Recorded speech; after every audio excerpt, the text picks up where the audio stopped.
Título 2º dos Direitos e Garantias Fundamentais. Capítulo 1º dos Direitos e Deveres Individuais e Coletivos. Artigo 5º. Todos são iguais perante a lei, sem distinção de qualquer natureza, garantindo-se aos brasileiros e aos estrangeiros residentes no país a inviolabilidade do direito à vida, à liberdade, à igualdade, à segurança e à propriedade, nos termos seguintes: 1.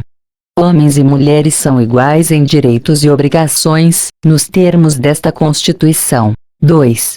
Ninguém será obrigado a fazer ou deixar de fazer alguma coisa senão em virtude de lei. 3.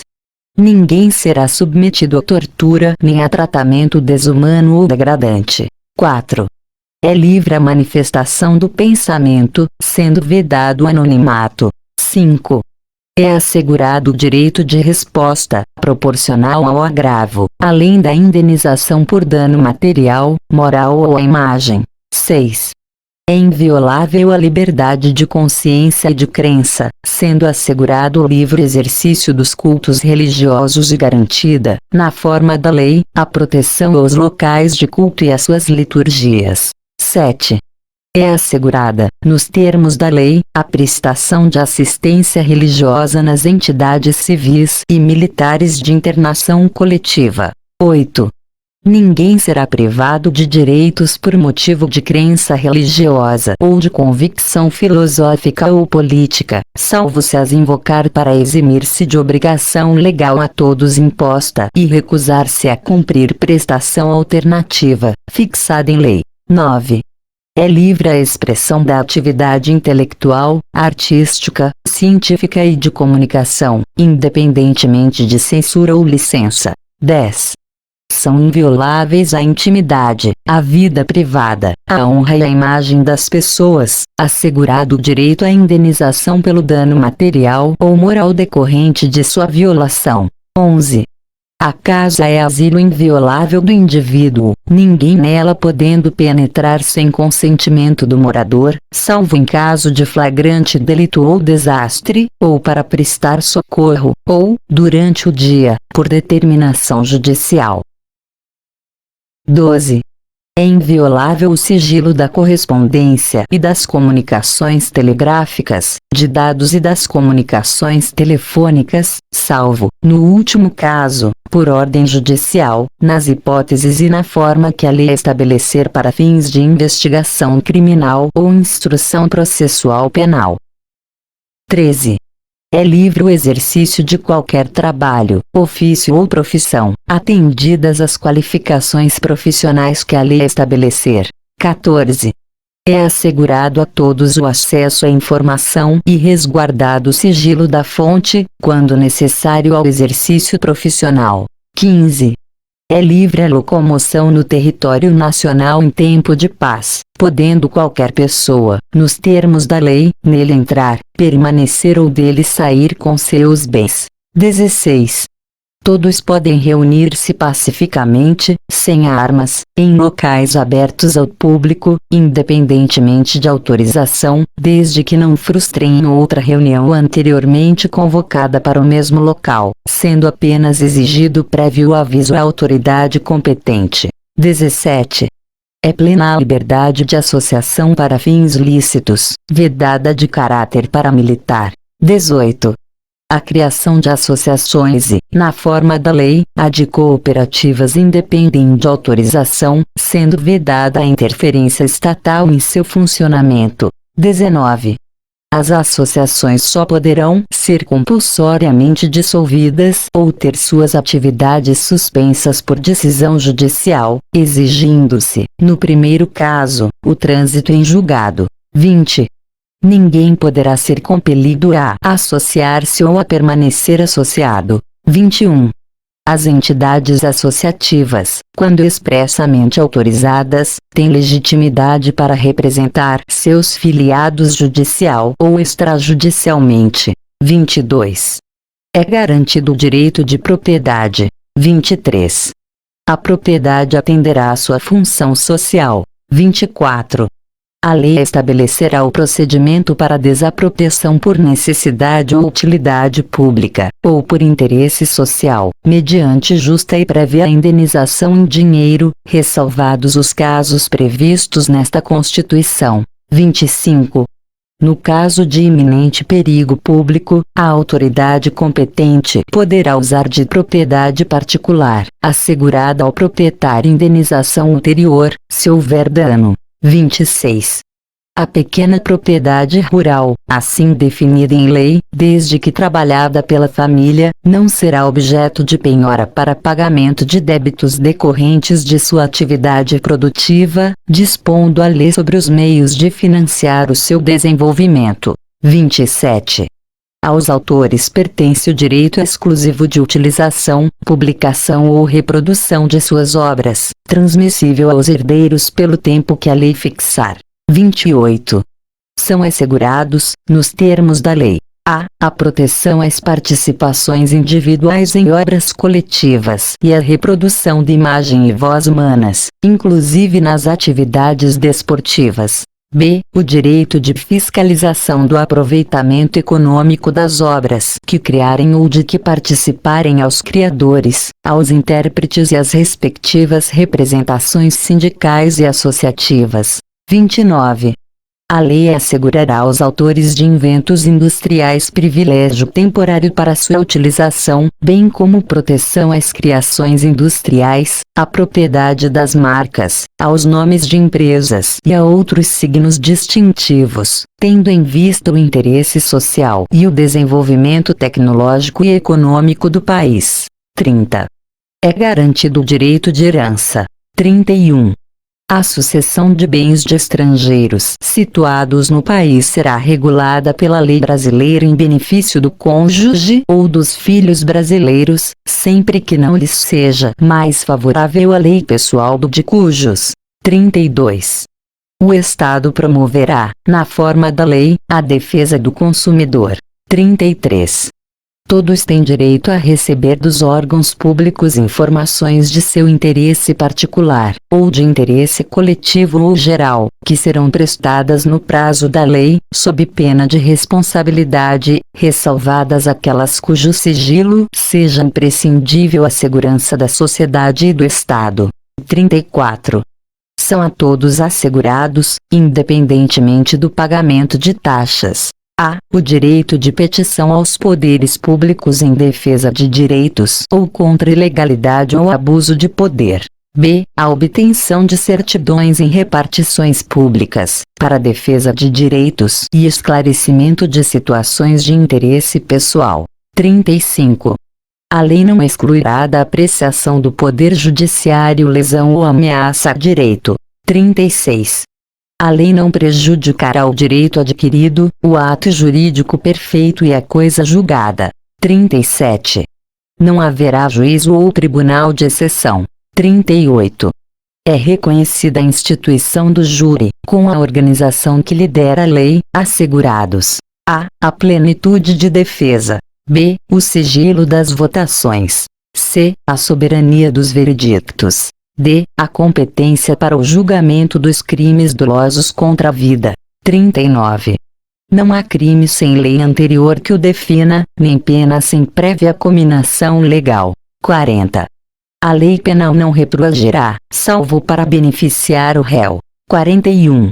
A lei punirá qualquer discriminação atentatória dos direitos e liberdades fundamentais. 42. A prática do racismo constitui crime inafiançável e imprescritível, sujeito à pena de reclusão, nos termos da lei. 43. A lei considerará crimes inafiançáveis e insuscetíveis de graça ou anistia a prática da tortura, o tráfico ilícito de entorpecentes e drogas afins, o terrorismo e os definidos como crimes hediondos, por eles respondendo os mandantes, os executores e os que, podendo evitá-los, se omitirem. 44. Constitui crime inafiançável e imprescritível a ação de grupos armados, civis ou militares, contra a ordem constitucional e o Estado democrático. 45.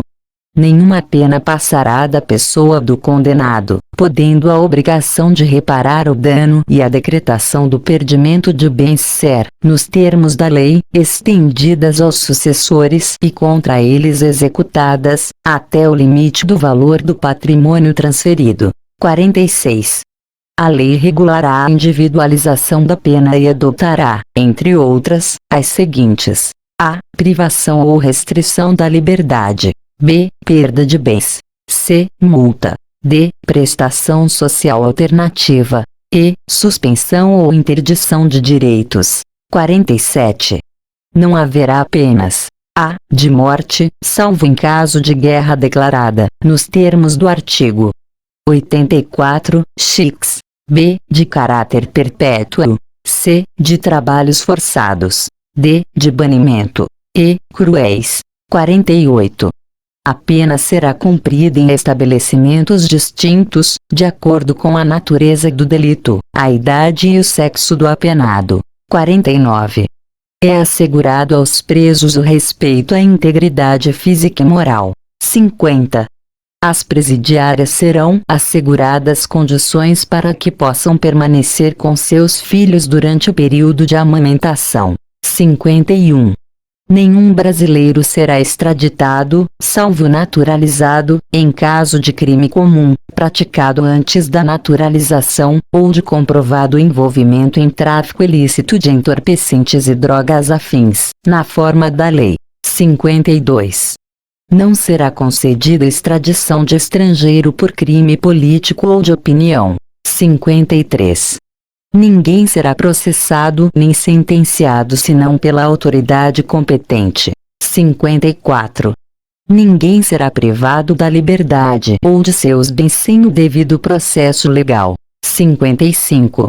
Aos litigantes, em processo judicial ou administrativo, e aos acusados em geral, são assegurados o contraditório e a ampla defesa, com os meios e recursos a ele inerentes. 56. São inadmissíveis, no processo, as provas obtidas por meios ilícitos. 57. Ninguém será considerado culpado até o trânsito em julgado de sentença penal condenatória. 58. O civilmente identificado não será submetido à identificação criminal, salvo nas hipóteses previstas em lei. 59. Será admitida ação privada nos crimes de ação pública, se esta não for intentada no prazo legal. 60. A lei só poderá restringir a publicidade dos atos processuais quando a defesa da intimidade ou o interesse social o exigirem. 61. Ninguém será preso senão em flagrante delito ou por ordem escrita e fundamentada de autoridade judiciária competente, salvo nos casos de transgressão militar ou crime propriamente militar, definidos em lei. 62. A prisão de qualquer pessoa e o local onde se encontre serão comunicados imediatamente ao juiz competente e à família do preso ou à pessoa por ele indicada. 63. O preso será informado de seus direitos, entre os quais o de permanecer calado, sendo-lhe assegurada a assistência da família e de advogado. 64. O preso tem direito à identificação dos responsáveis por sua prisão ou por seu interrogatório policial. 65. A prisão ilegal será imediatamente relaxada pela autoridade judiciária. 66. Ninguém será levado à prisão ou nela mantido, quando a lei admitir a liberdade provisória, com ou sem fiança. 67. Não haverá prisão civil por dívida, salvo a do responsável pelo inadimplemento voluntário e inexcusável de obrigação alimentícia e a do depositário infiel. 68. Conceder-se-á habeas corpus sempre que alguém sofrer ou se achar ameaçado de sofrer violência ou coação em sua liberdade de locomoção, por ilegalidade ou abuso de poder. 69.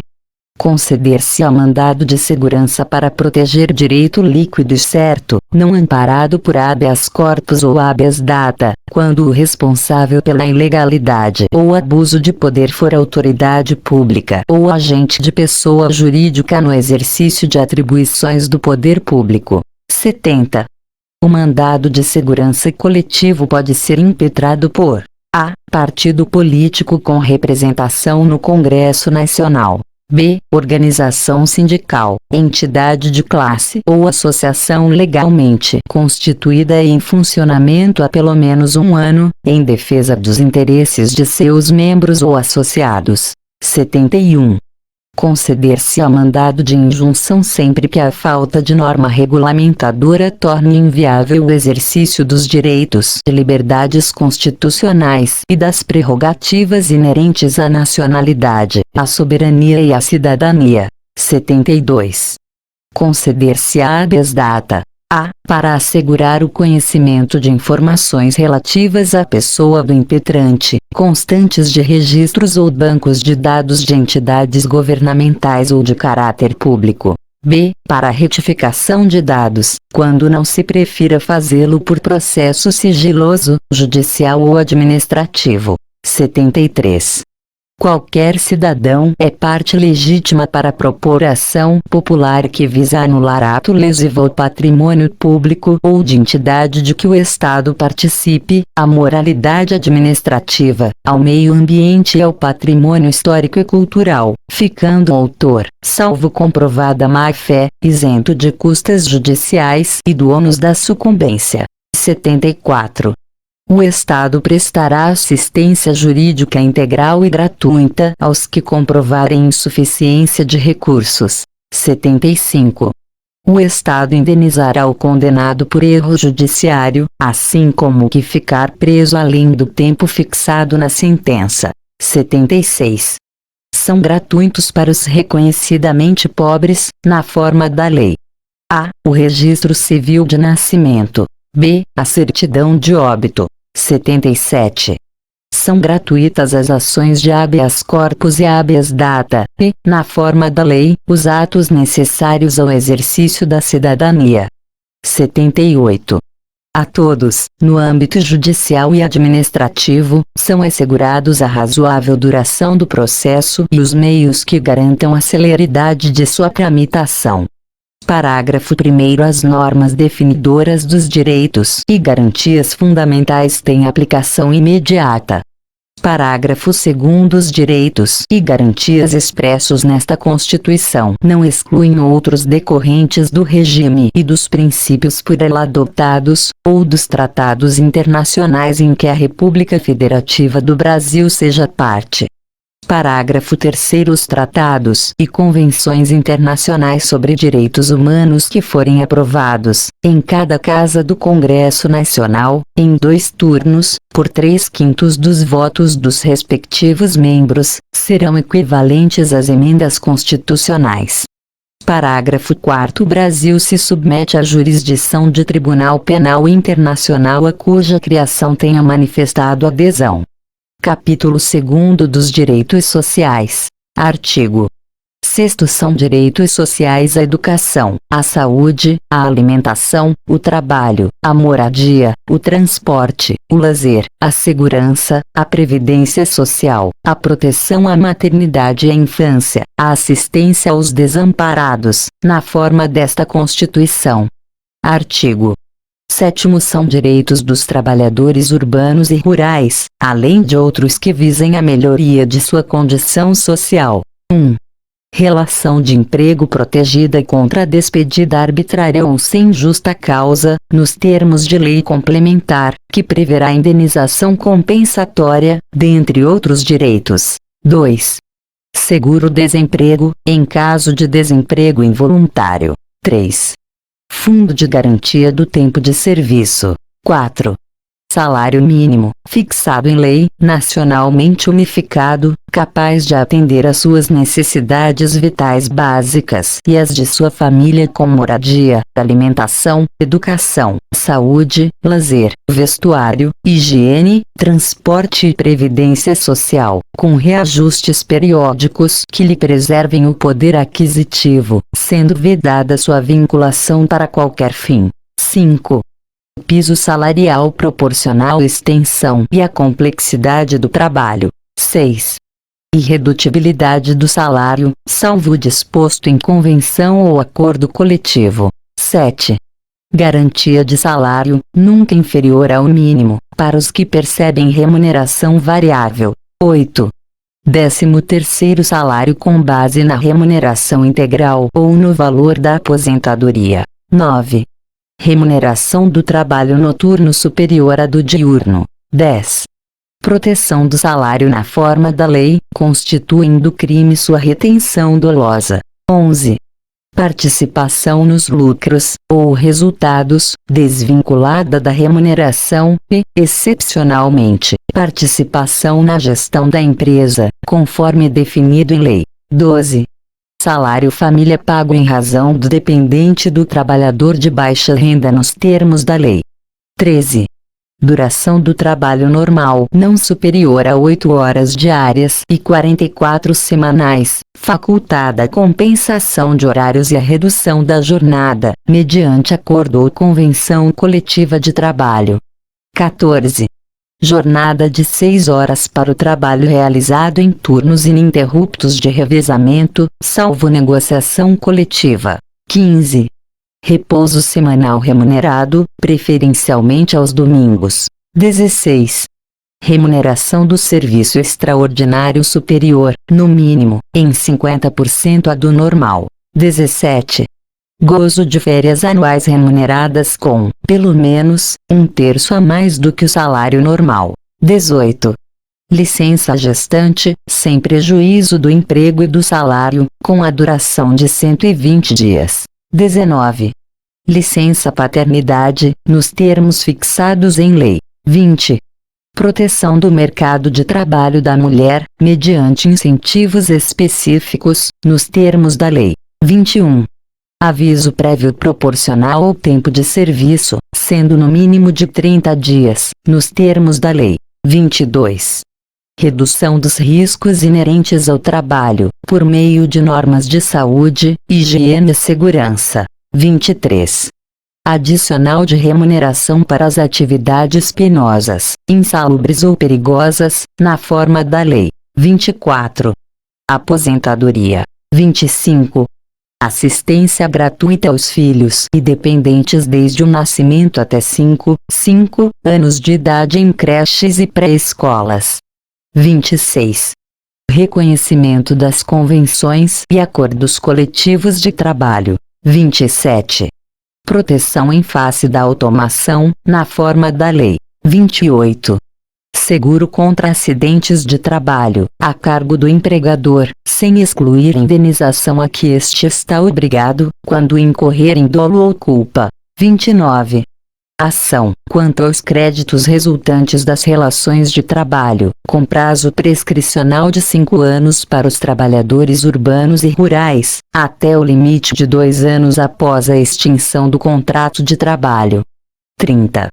Proibição de diferença de salários, de exercício de funções e de critério de admissão por motivo de sexo, idade, cor ou estado civil. 31. Proibição de qualquer discriminação no tocante a salário e critérios de admissão do trabalhador portador de deficiência. 32. Proibição de distinção entre trabalho manual, técnico e intelectual ou entre os profissionais respectivos. 33.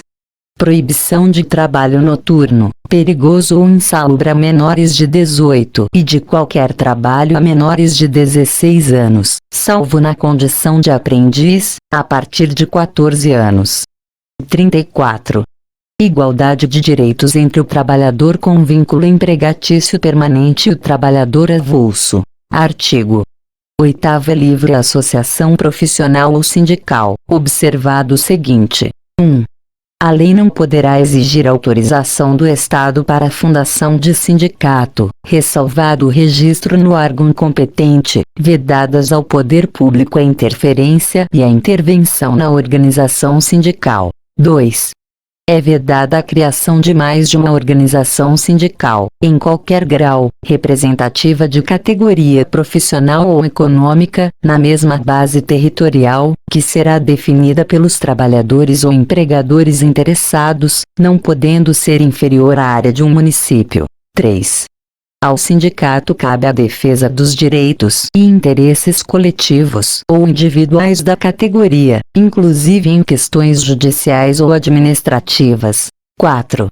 A Assembleia Geral fixará a contribuição que, em se tratando de categoria profissional, será descontada em folha, para custeio do sistema confederativo da representação sindical respectiva, independentemente da contribuição prevista em lei.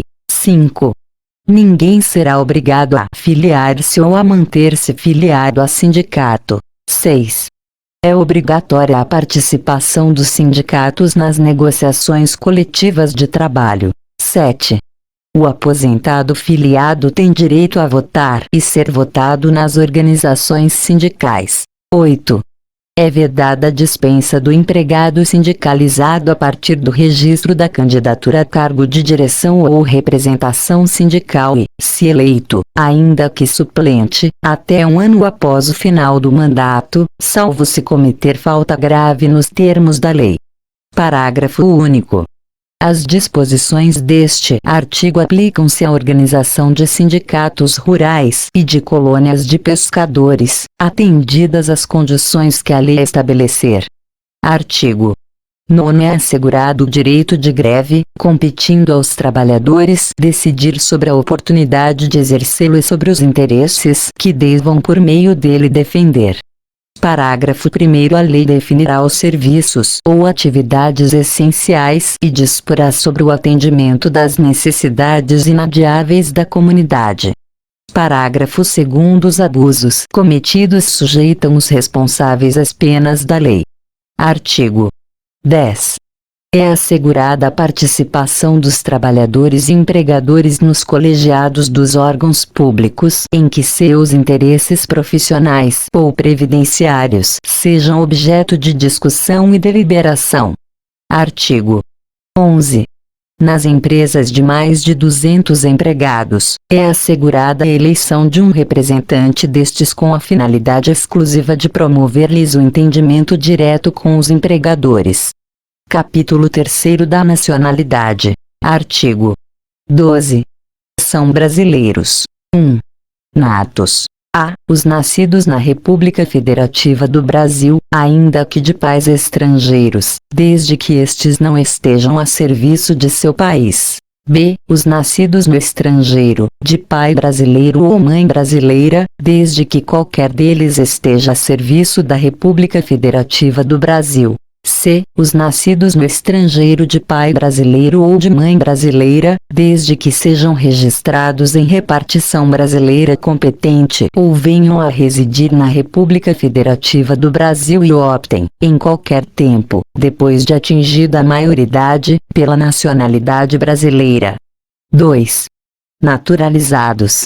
A. Os que, na forma da lei, adquiram a nacionalidade brasileira, exigidas aos originários de países de língua portuguesa apenas residência por um ano ininterrupto e idoneidade moral. B. Os estrangeiros de qualquer nacionalidade, residentes na República Federativa do Brasil há mais de 15 anos ininterruptos e sem condenação penal, desde que requeiram a nacionalidade brasileira. Parágrafo 1º. Aos portugueses com residência permanente no país, se houver reciprocidade em favor de brasileiros, serão atribuídos os direitos inerentes ao brasileiro, salvo os casos previstos nesta Constituição. Parágrafo 2º. A lei não poderá estabelecer distinção entre brasileiros natos e naturalizados, salvo nos casos previstos nesta Constituição. Parágrafo 3º. São privativos de brasileiro natos cargos: 1. De Presidente e Vice-Presidente da República. 2. De Presidente da Câmara dos Deputados. 3. De Presidente do Senado Federal. 4. De Ministro do Supremo Tribunal Federal. 5. Da carreira diplomática. 6. De Oficial das Forças Armadas. 7. De Ministro de Estado da Defesa. Parágrafo 4º. Será declarada a perda da nacionalidade do brasileiro que 1. Tiver cancelada sua naturalização, por sentença judicial, em virtude de atividade nociva ao interesse nacional. 2. Adquirir outra nacionalidade, salvo nos casos a. De reconhecimento de nacionalidade originária pela lei estrangeira. B. De imposição de naturalização, pela norma estrangeira, ao brasileiro residente em estado estrangeiro, como condição para permanência em seu território ou para o exercício de direitos civis. Artigo 13. A língua portuguesa é o idioma oficial da República Federativa do Brasil. Parágrafo 1º. São símbolos da República Federativa do Brasil a bandeira, o hino, as armas e o selo nacionais. Parágrafo 2º. Os estados, o Distrito Federal e os municípios poderão ter símbolos próprios. Capítulo 7º da Administração Pública. Seção e Disposições Gerais. Artigo 37. A administração pública direta e indireta de qualquer dos poderes da União, dos Estados, do Distrito Federal e dos municípios obedecerá aos princípios de legalidade, impessoalidade, moralidade, publicidade e eficiência e, também, ao seguinte: 1. Os cargos, empregos e funções públicas são acessíveis aos brasileiros que preencham os requisitos estabelecidos em lei, assim como aos estrangeiros, na forma da lei. 2. A investidura em cargo ou emprego público depende de aprovação prévia em concurso público de provas ou de provas e títulos, de acordo com a natureza e a complexidade do cargo ou emprego, na forma prevista em lei, ressalvadas as nomeações para cargo em comissão declarado em lei de livre nomeação e exoneração. 3. O prazo de validade do concurso público será de até 2 anos, prorrogável uma vez, por igual período. 4. Durante o prazo improrrogável previsto no edital de convocação, aquele aprovado em concurso público de provas ou de provas e títulos será convocado com prioridade sobre novos concursados para assumir cargo ou emprego, na carreira. 5. As funções de confiança, exercidas exclusivamente por servidores ocupantes de cargo efetivo, e os cargos em comissão, a serem preenchidos por servidores de carreira nos casos, condições e percentuais mínimos previstos em lei, destinam-se apenas às atribuições de direção, chefia e assessoramento. 6. É garantido ao servidor público civil o direito à livre associação sindical. 7. O direito de greve será exercido nos termos e nos limites definidos em lei específica. 8. A lei reservará percentual dos cargos e empregos públicos para as pessoas portadoras de deficiência e definirá os critérios de sua admissão. 9. A lei estabelecerá os casos de contratação por tempo determinado para atender a necessidade temporária de excepcional interesse público. 10. A remuneração dos servidores públicos e o subsídio de que trata o parágrafo 4º do artigo 39 somente poderão ser fixados ou alterados por lei específica, observada a iniciativa privativa em cada caso, assegurada revisão geral anual, sempre na mesma data e sem distinção de índices. 11.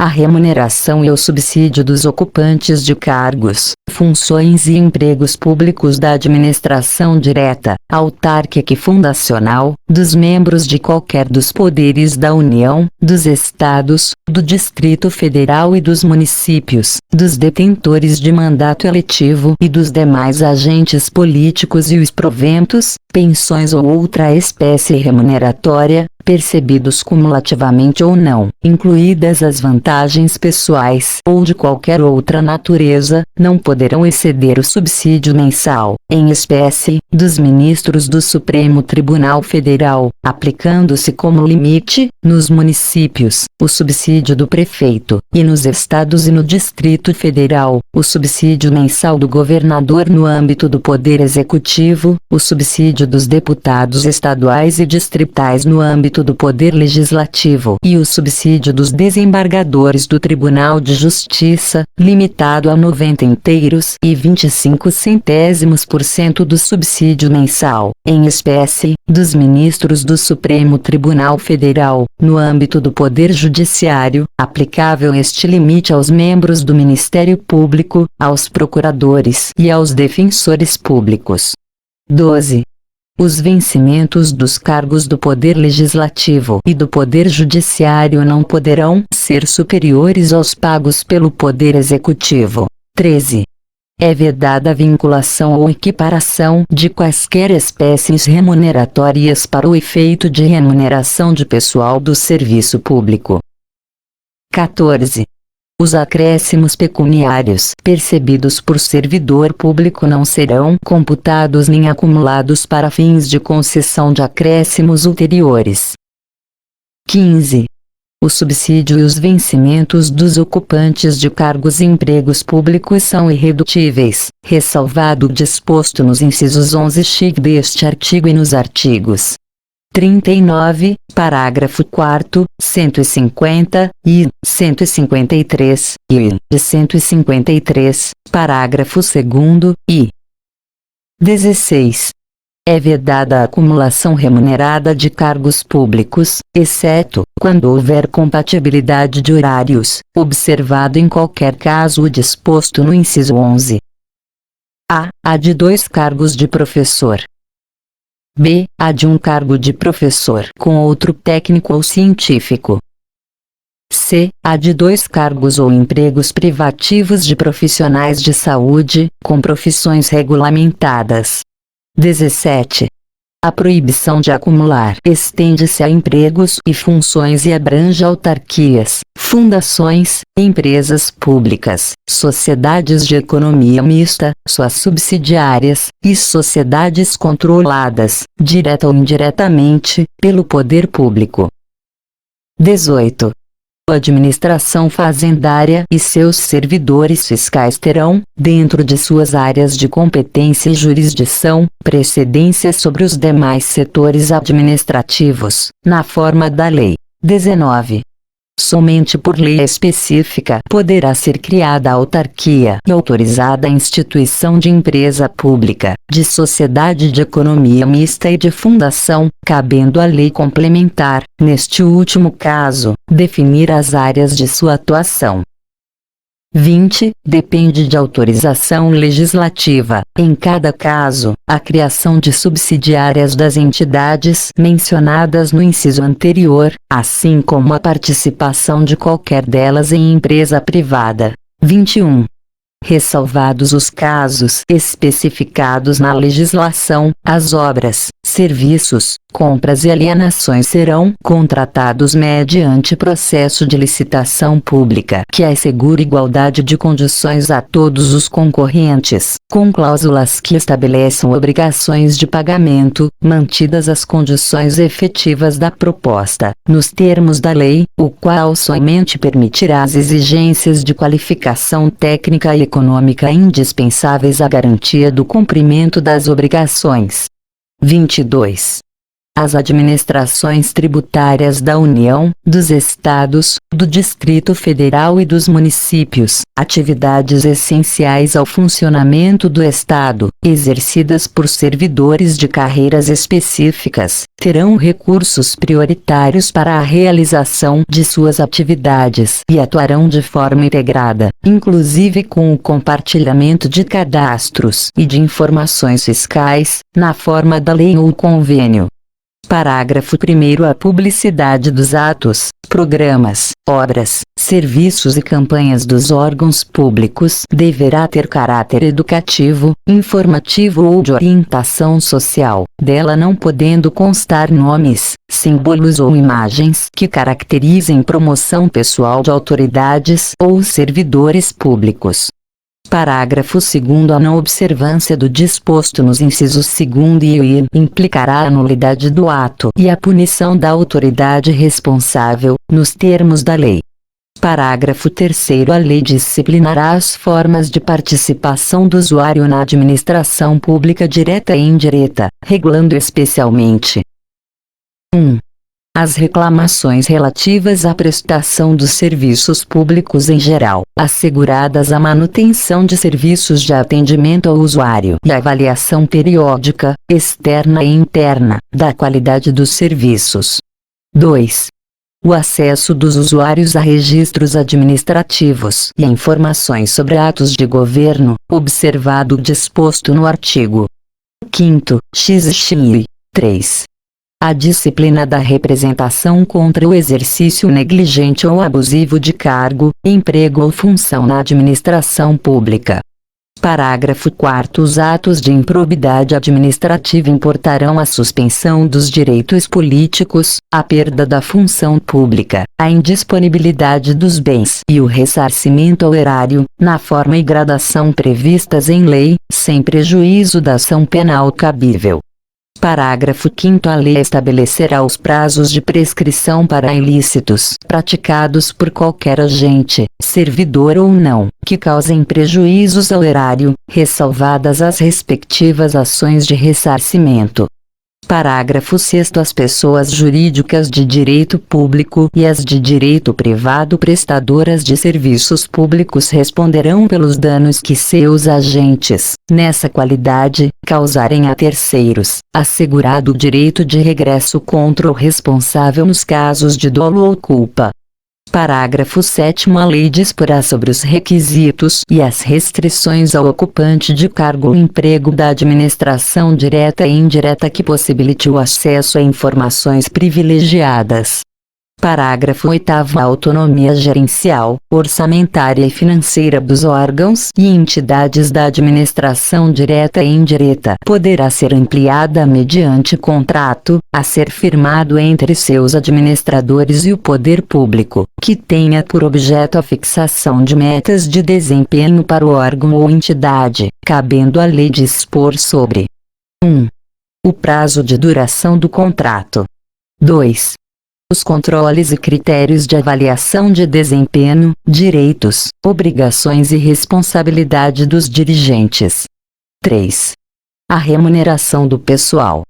Parágrafo 9º. O disposto no inciso X aplica-se às empresas públicas e às sociedades de economia mista, e suas subsidiárias, que receberem recursos da União, dos Estados, do Distrito Federal ou dos municípios para pagamento de despesas de pessoal ou de custeio em geral. Parágrafo 10.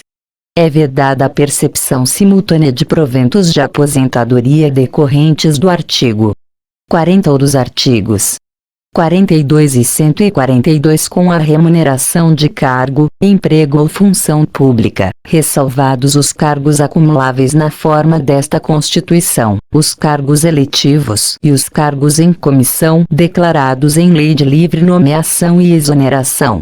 Parágrafo 11. Não serão computadas, para efeito dos limites remuneratórios de que trata o inciso 11 do caput deste artigo, as parcelas de caráter indenizatório previstas em lei. Parágrafo 12. Para os fins do disposto no inciso 11 do caput deste artigo, fica facultado aos Estados e ao Distrito Federal fixar, em seu âmbito, mediante emendas respectivas Constituições e lei orgânica, como limite único, o subsídio mensal dos desembargadores do respectivo Tribunal de Justiça, limitado a 90 inteiros e 25 centésimos% do subsídio mensal dos ministros do Supremo Tribunal Federal, não se aplicando o disposto neste parágrafo aos subsídios dos deputados estaduais e distritais e dos vereadores. Parágrafo 13. O servidor público titular de cargo efetivo poderá ser readaptado para exercício de cargo cujas atribuições e responsabilidades sejam compatíveis com a limitação que tenha sofrido em sua capacidade física ou mental, enquanto permanecer nesta condição, desde que possua a habilitação e o nível de escolaridade exigidos para o cargo de destino, mantida a remuneração do cargo de origem. Parágrafo 14. A aposentadoria concedida com a utilização de tempo de contribuição decorrente de cargo, emprego ou função pública, inclusive do regime geral de previdência social, acarretará o rompimento do vínculo que gerou o referido tempo de contribuição. Parágrafo 15. É vedada a complementação de aposentadorias de servidores públicos e de pensões por morte a seus dependentes que não seja decorrente do disposto nos parágrafo 14 a 16 do artigo 40 ou que não seja prevista em lei que extinga regime próprio de previdência social. Artigo 38. Ao servidor público da administração direta, autárquica e fundacional, no exercício de mandato eletivo, aplicam-se as seguintes disposições. 1. Tratando-se de mandato eletivo federal, estadual ou distrital, ficará afastado de seu cargo, emprego ou função. 2. Investido no mandato de prefeito, será afastado do cargo, emprego ou função, sendo-lhe facultado optar pela sua remuneração. 3. Investido no mandato de vereador, havendo compatibilidade de horários, perceberá as vantagens de seu cargo, emprego ou função, sem prejuízo da remuneração do cargo eletivo, e, não havendo compatibilidade, será aplicada a norma do inciso anterior. 4. Em qualquer caso que exija o afastamento para o exercício de mandato eletivo, seu tempo de serviço será contado para todos os efeitos legais, exceto para promoção por merecimento. 5. Na hipótese de ser segurado de regime próprio de previdência social, permanecerá afiliado a esse regime, no ente federativo de origem. Seção I dos servidores públicos. Artigo 39. A União, os Estados, o Distrito Federal e os municípios instituirão, no âmbito de sua competência, regime jurídico único e planos de carreira para os servidores da administração pública direta, das autarquias e das fundações públicas. Artigo 39.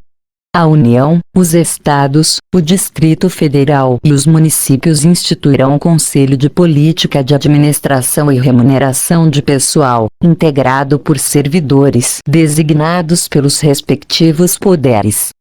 Parágrafo 1º. A fixação dos padrões de vencimento e dos demais componentes do sistema remuneratório observará: 1. A natureza, o grau de responsabilidade e a complexidade dos cargos componentes de cada carreira. 2. Os requisitos para a investidura. 3. As peculiaridades dos cargos.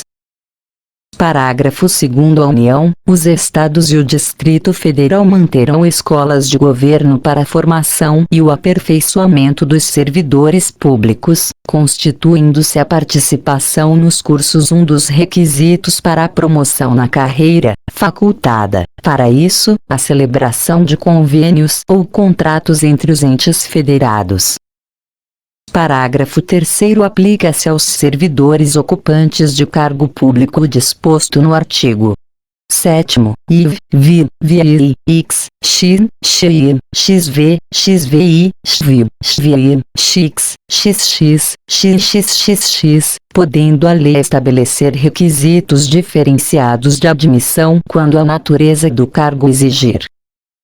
Parágrafo 4º. O membro de poder, o detentor de mandato eletivo, os ministros de Estado e os secretários estaduais e municipais serão remunerados exclusivamente por subsídio fixado em parcela única, vedado o acréscimo de qualquer gratificação, adicional, abono, prêmio, verba de representação ou outra espécie remuneratória, obedecido, em qualquer caso, o disposto no artigo 37, x e 11.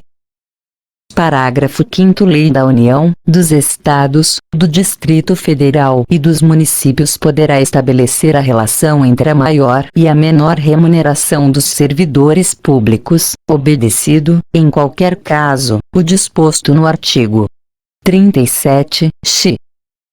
Parágrafo 6º. Os poderes executivo, legislativo e judiciário publicarão anualmente os valores do subsídio e da remuneração dos cargos e empregos públicos. Parágrafo 7º. Lei da União, dos Estados, do Distrito Federal e dos municípios disciplinará a aplicação de recursos orçamentários provenientes da economia com despesas correntes em cada órgão, autarquia e fundação, para aplicação no desenvolvimento de programas de qualidade e produtividade, treinamento e desenvolvimento, modernização, reaparelhamento e racionalização do serviço público, inclusive sob a forma de adicional ou prêmio de produtividade. Parágrafo 8º. A remuneração dos servidores públicos organizados em carreira poderá ser fixada nos termos do parágrafo 4º. Parágrafo 9º. É vedada a incorporação de vantagens de caráter temporário ou vinculadas ao exercício de função de confiança ou de cargo em comissão à remuneração do cargo efetivo. Artigo 40. O regime próprio de previdência social dos servidores titulares de cargos efetivos terá caráter contributivo e solidário, mediante contribuição do respectivo ente federativo, de servidores ativos, de aposentados e de pensionistas, observados critérios que preservem o equilíbrio financeiro e atuarial. Parágrafo 1º. O servidor abrangido por regime próprio de previdência social será aposentado: 1. Por incapacidade permanente para o trabalho, no cargo em que estiver investido, quando insuscetível de readaptação, hipótese em que será obrigatória a realização de avaliações periódicas para a verificação da continuidade das condições que ensejaram a concessão da aposentadoria, na forma de lei do respectivo ente federativo. 2.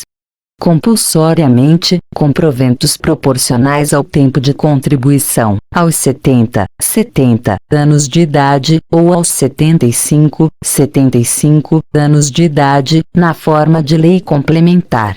3.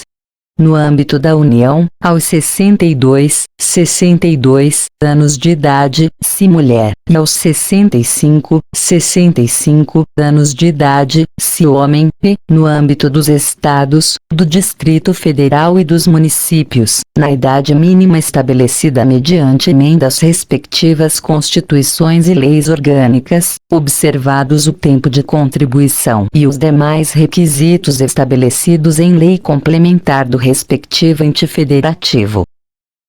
Parágrafo 2º. Os proventos de aposentadoria não poderão ser inferiores ao valor mínimo a que se refere o parágrafo 2º do artigo 201 ou superiores ao limite máximo estabelecido para o regime geral de previdência social, observado o disposto nos parágrafo 14 a 16. Parágrafo 3º. As regras para cálculo de proventos de aposentadoria serão disciplinadas em lei do respectivo ente federativo. Parágrafo 4º. É vedada a adoção de requisitos ou critérios diferenciados para concessão de benefícios em regime próprio de previdência social, ressalvado o disposto nos parágrafo 4º A, 4º B, 4º C e 5º. Parágrafo 4º A. Poderão ser estabelecidos por lei complementar do respectivo ente federativo idade e tempo de contribuição diferenciados para aposentadoria de servidores com deficiência, previamente submetidos à avaliação biopsicossocial realizada por equipe multiprofissional e interdisciplinar. Parágrafo 4º B. Poderão ser estabelecidos por lei complementar do respectivo ente federativo idade e tempo de contribuição diferenciados para aposentadoria de ocupantes do cargo de agente penitenciário, de agente socioeducativo ou de policial dos órgãos de que tratam o inciso 4º do caput do artigo 51. O inciso 13 do caput do artigo 52 e os incisos I e quarto do caput do artigo 144. Parágrafo 4º, c. Poderão ser estabelecidos por lei complementar do respectivo ente federativo idade e tempo de contribuição diferenciados para aposentadoria de servidores cujas atividades sejam exercidas com efetiva exposição a agentes químicos, físicos e biológicos prejudiciais à saúde, ou associação desses agentes, vedada a caracterização por categoria profissional ou ocupação.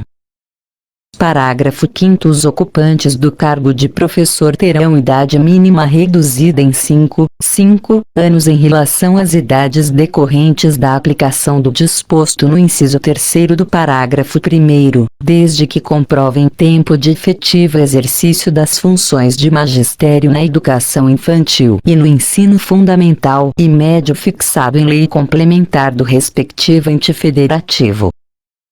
Parágrafo 6º. Ressalvadas as aposentadorias decorrentes dos cargos acumuláveis na forma desta Constituição, é vedada a percepção de mais de uma aposentadoria conta de regime próprio de previdência social, aplicando-se outras vedações, regras e condições para a acumulação de benefícios previdenciários estabelecidas no regime geral de previdência social. Parágrafo 7º. Observado o disposto no parágrafo 2º do artigo 201, quando se tratar da única fonte de renda formal oferida pelo dependente, o benefício de pensão por morte será concedido nos termos de lei do respectivo ente federativo, a qual tratará de forma diferenciada a hipótese de morte dos servidores de que trata o parágrafo 4º, b decorrente de agressão sofrida no exercício ou em razão da função. Parágrafo 8º. É assegurado o reajustamento dos benefícios para preservar-lhes, em caráter permanente, o valor real, conforme critérios estabelecidos em lei. Parágrafo 9º. O tempo de contribuição federal, estadual, distrital ou municipal será contado para fins de aposentadoria, observado o disposto nos parágrafo 9º e 9º, a do artigo 201, e o tempo de serviço correspondente será contado para fins de disponibilidade. Parágrafo 10. A lei não poderá estabelecer qualquer forma de contagem de tempo de contribuição fictício. Parágrafo 11. Aplica-se o limite fixado no artigo 37, a soma total dos proventos de inatividade, inclusive quando decorrentes da acumulação de cargos ou empregos públicos, bem como de outras atividades sujeitas à contribuição para o regime geral de previdência social, e ao montante resultante da adição de proventos de inatividade com remuneração de cargo acumulável na forma desta Constituição, cargo em comissão declarado em lei de livre nomeação e exoneração, e de cargo eletivo. Parágrafo 12. Além do disposto neste artigo, serão observados, em regime próprio de previdência social, no que couber, os requisitos e critérios fixados para o regime geral de previdência social.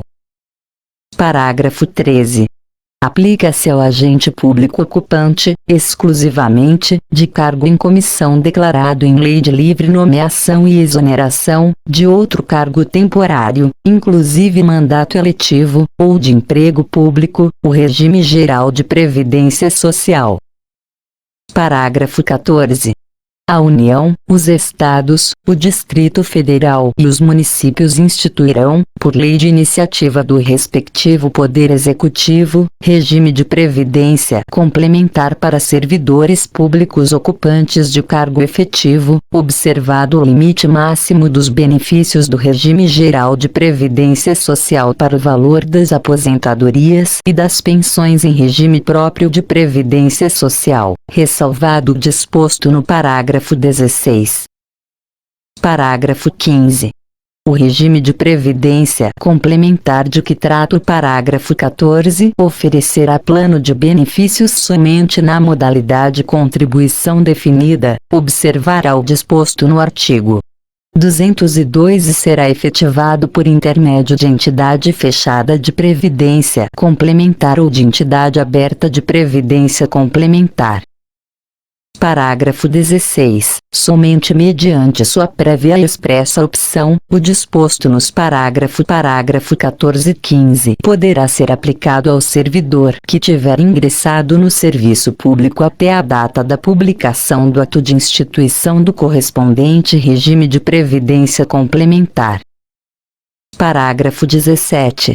Todos os valores de remuneração considerados para o cálculo do benefício previsto no parágrafo 3º serão devidamente atualizados, na forma da lei. Parágrafo 18. Incidirá contribuição sobre os proventos de aposentadorias e pensões concedidas pelo regime de que trata este artigo que superem o limite máximo estabelecido para os benefícios do regime geral de previdência social de que trata o artigo 201, com percentual igual ao estabelecido para os servidores titulares de cargos efetivos. Parágrafo 19. Observados critérios a serem estabelecidos em lei do respectivo ente federativo, o servidor titular de cargo efetivo que tenha completado as exigências para a aposentadoria voluntária e que opte por permanecer em atividade poderá fazer jus a um abono de permanência equivalente, no máximo, ao valor da sua contribuição previdenciária, até completar a idade para aposentadoria compulsória. Parágrafo 20. É vedada a existência de mais de um regime próprio de previdência social e de mais de um órgão ou entidade gestora desse regime em cada ente federativo, abrangidos todos os poderes, órgãos e entidades autárquicas e fundacionais, que serão responsáveis pelo seu financiamento, observados os critérios, os parâmetros e a natureza jurídica definidos na lei complementar de que trata o parágrafo 22. Parágrafo 22. Vedada a instituição de novos regimes próprios de previdência social, lei complementar federal estabelecerá, para os que já existam, normas gerais de organização, de funcionamento e de responsabilidade em sua gestão, dispondo, entre outros aspectos, sobre 1. Requisitos para sua extinção e consequente migração para o regime geral de previdência social. 2. Modelo de arrecadação, de aplicação e de utilização dos recursos. 3. Fiscalização pela União e controle externo e social. 4. Definição de equilíbrio financeiro e atuarial. 5. Condições para a instituição do fundo com finalidade previdenciária de que trata o artigo 249 e para a vinculação a ele dos recursos provenientes de contribuições e dos bens, direitos e ativos de qualquer natureza. 6. Mecanismos de equacionamento do déficit atuarial. 7. Estruturação do órgão ou entidade gestora do regime, observados os princípios relacionados com governança, controle interno e transparência. 8. Condições e hipóteses para responsabilização daqueles que desempenhem atribuições relacionadas, direta ou indiretamente, com a gestão do regime. 9. Condições para adesão a consórcio público. X. Parâmetros para apuração da base de cálculo e definição de alíquota de contribuições ordinárias e extraordinárias. Artigo 41. São estáveis após 3 anos de efetivo exercício os servidores nomeados para cargo de provimento efetivo em virtude de concurso público. Parágrafo 1º. O servidor público estável só perderá o cargo 1. Em virtude de sentença judicial transitada em julgado. 2. Mediante processo administrativo em que lhe seja assegurada ampla defesa. 3. Mediante procedimento de avaliação periódica de desempenho, na forma de lei complementar, assegurada ampla defesa. Parágrafo 2º. Invalidada por sentença judicial a demissão do servidor estável, será ele reintegrado, e o eventual ocupante da vaga, se estável, reconduzido ao cargo de origem, sem direito à indenização, aproveitado em outro cargo ou posto em disponibilidade com remuneração proporcional ao tempo de serviço. Parágrafo 3º. Extinto o cargo ou declarada a sua desnecessidade, o servidor estável ficará em disponibilidade, com remuneração proporcional ao tempo de serviço, até seu adequado aproveitamento em outro cargo. Parágrafo 4º. Como condição para a aquisição da estabilidade, é obrigatória a avaliação especial de desempenho por comissão instituída para essa finalidade. Artigo 92. São órgãos do Poder Judiciário: 1. O Supremo Tribunal Federal, e o Conselho Nacional de Justiça. 2. O Superior Tribunal de Justiça, e o Tribunal Superior do Trabalho. 3.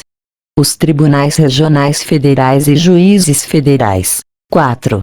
Os Tribunais e Juízes do Trabalho. 5. Os Tribunais e Juízes Eleitorais. 6. Os Tribunais e Juízes Militares. 7. Os Tribunais e Juízes dos Estados e do Distrito Federal e Territórios. Parágrafo 1º. O Supremo Tribunal Federal, o Conselho Nacional de Justiça e os Tribunais Superiores têm sede na capital federal. Parágrafo 2º. O Supremo Tribunal Federal e os Tribunais Superiores têm jurisdição em todo o território nacional.